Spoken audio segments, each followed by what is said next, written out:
4.5 কোটি মানুষ কোথায় যাবে?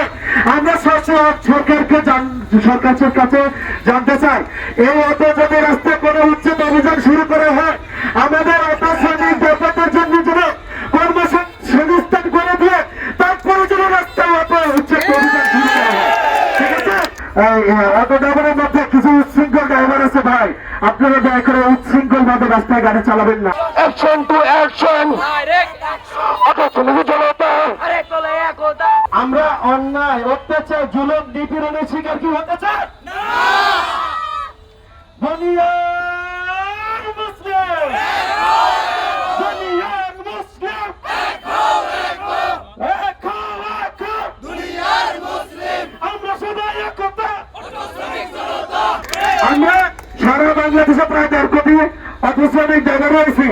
এই অটো শ্রমিক ড্রাইভার ছিল প্রায় 4.5 কোটি মানুষ সম্পৃক্ত করা হয়েছে। আমি আবারও জোর করতে বলতেছি, আমাদের অটো ড্রাইভারদেরকে কর্মসংস্থান না করে এই অটো ড্রাইভারদেরকে যেন রাস্তা প্রতিবন্ধকতা সৃষ্টি না করা হয়। আমি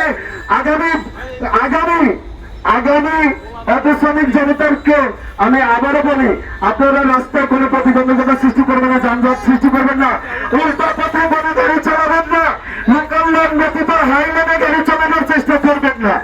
আমরা গত 30 ডিসেম্বর 2025 আমাদের অটো শ্রমিক ড্রাইভাররা শিবির কেটে এই পুলিশের হয়রানির প্রতিবাদে তারা রাস্তা অবরোধ করেছিল। ওখানে আমাদের সিনিয়র প্রশাসনিক সিনিয়র অনেক অফিসার ছিলেন, তারা আমাদেরকে ওয়াদা দিয়েছিল, আমরা তাদেরকে ওয়াদা মোতাবেক তাদের কথা আমরা মেনে নিয়েছিলাম। আমাদেরকে ওনারা বলেছিল যে আপনারা লোকাল লেনে চলবেন, উল্টা পথে চলবেন না। ঠিক আছে? আমরা এই দিক নির্দেশনাই এ পর্যন্ত চলতেছি। আর আপনারা আমাদের যে আপনারা সবাই একতা, আমরা সবাই একতা, আমরা